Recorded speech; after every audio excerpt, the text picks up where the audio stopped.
Hello everyone. Welcome back to the channel. In today's video, I'm reviewing episode 2 of season 2 of The Last of Us. Let's get into it.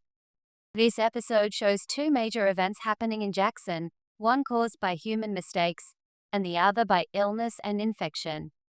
One big question is, how did the infected manage to reach Jackson?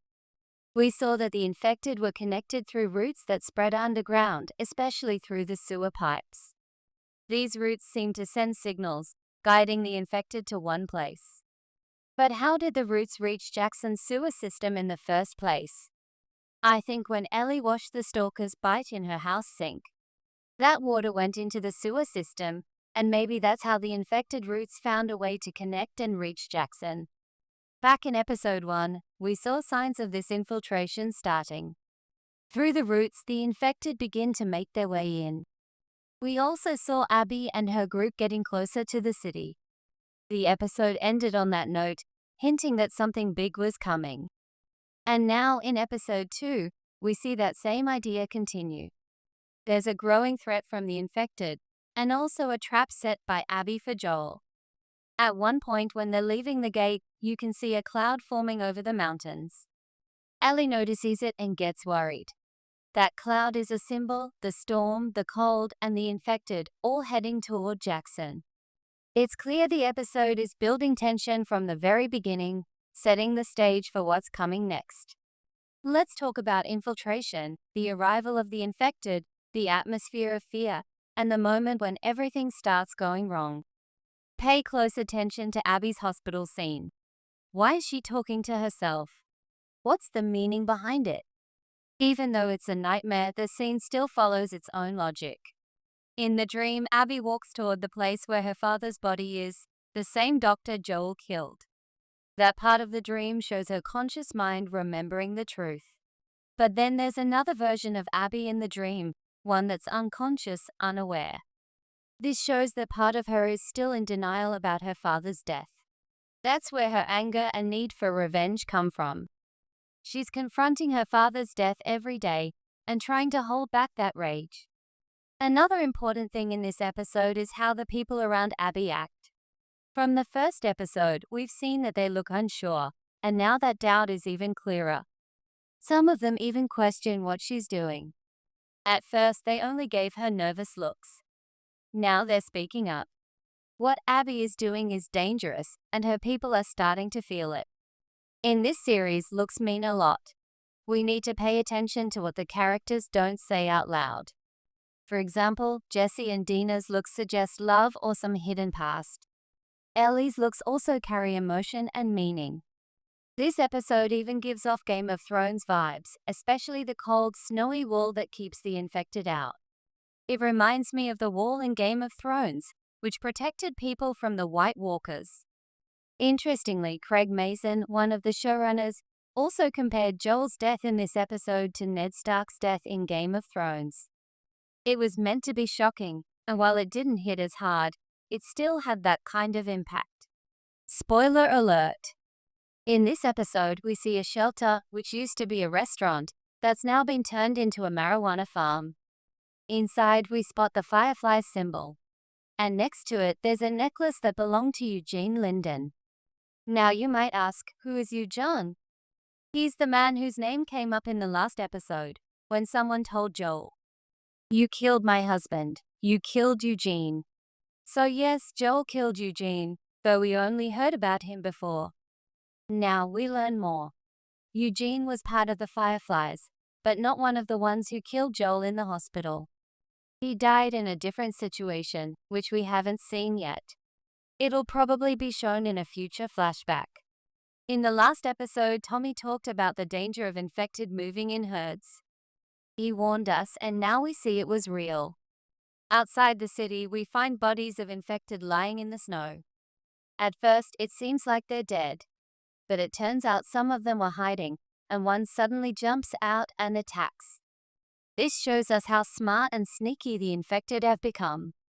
Then Abby slips and finds more bodies half buried in the snow, another warning sign. Earlier in the series, we heard about this kind of behavior. Now we're finally seeing it happen. The infected are hiding, waiting, and then attacking from behind the fences. Especially when the Abby's team realize what's happening. Everyone is shocked by how well equipped and organized the infected are, and how strong their forces are above and below the city. This moment really hits hard. Why?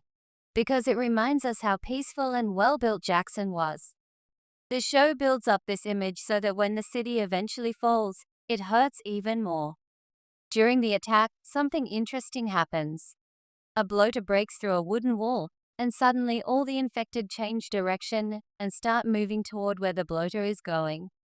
This could mean that the bloater is somehow leading them, maybe sending a signal or acting like a commander. Is this part of its abilities? Is this a new kind of coordination? We'll have to wait and see. The tragedy begins. Now the series has created something powerful, a family, a home, a safe city. And watching that city fall apart is heartbreaking. I feel like the show is giving us a more complete version of Joel, but this time through Tommy. Tommy wants to protect everyone, not just his family. He's selfless and kind, while Joel mostly focused on those closest to him. Through Tommy, we see what Joel could have been, someone better.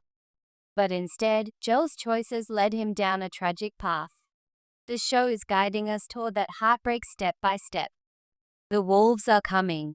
At the end of the episode, Dina notices a symbol on someone's backpack, the WLF Wolves logo. So, who are the wolves?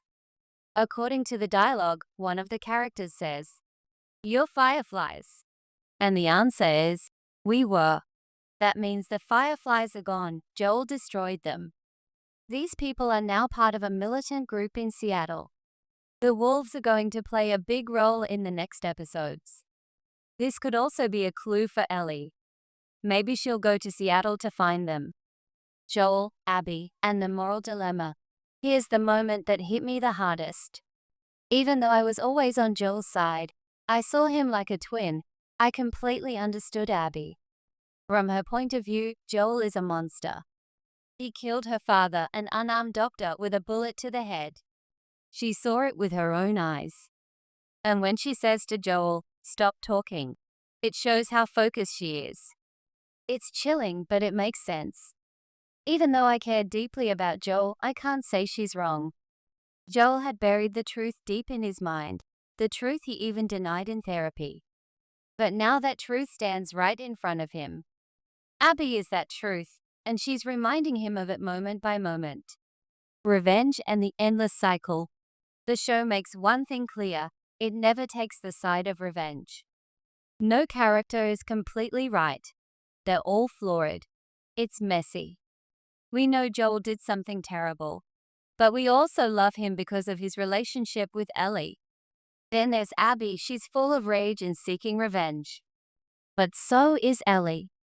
And that's what makes this so powerful. Abby and Ellie are actually very alike. Abby lost her father. Now Ellie has lost hers. And we know, just like Abby didn't care who got in her way, Ellie won't care either. The scene where Joel dies was brutal. That moment planted the seed for the next round of revenge. The cycle of violence continues, and Ellie will carry it forward. Even spoilers couldn't kill the emotion. I knew this was coming. People who played the game spoiled it for me over and over again for 2 years. So no, I wasn't shocked. I expected it. But I was still affected. It hurt. That shows how well the scene was made. The emotions, the build-up, the tragedy, it all worked. And we haven't seen the last of Joel. The Season 2 trailer shows there are more scenes with him, flashbacks we haven't gotten yet. We'll likely see moments like the truth about killing you, John, the time Joel gave Ellie the guitar, and a conversation from the trailer where Joel tells Ellie, "You swore." That means before this season even started, Joel already told Ellie the truth. That he killed the fireflies at the hospital to save her. And Ellie's anger is not just because of what he did, but because she knows. Deep down, he did what he thought was right. Still, that truth was hard to hear. And now it's tearing her apart. Joel's death and its impact. Episode 2 review of The Last of Us, Season 2. Basically, the first episode felt like a harsh setup for Joel's death. Then, in the second episode, Abby said she would kill him, and she did, slowly and deliberately. At the start of episode 2, Ellie says, "Joel and I have a problem, but we don't talk about it." It felt like she was saying, "We care about each other, but our relationship is complicated." She even wanted to go for a walk with him, just to distract herself from the previous night, but she never got the chance. When Joel was dying, Ellie kept telling him to get up over and over. That hit me hard. It showed how bad things had gotten between them lately. Deep down, she still saw Joel as someone unbreakable, someone who could survive anything, even her own anger and cruelty toward him.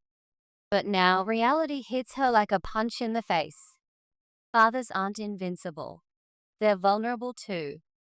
And Joel died right in front of her, before she could ever say sorry. One day, we all realize that our parents, no matter how strong they seem, are human too. That moment is painful. A special song and a deeper meaning. Here's something interesting. The sad song playing at the end of the episode, it was sung by Ashley Johnson, the voice actress for Ellie in the video game, and the actress who plays Ellie's mom in the show. That made the moment even more emotional for fans of the game. With Joel's death, not only did Ellie become an orphan, I feel like the series became an orphan too. How will The Last of Us go on without him?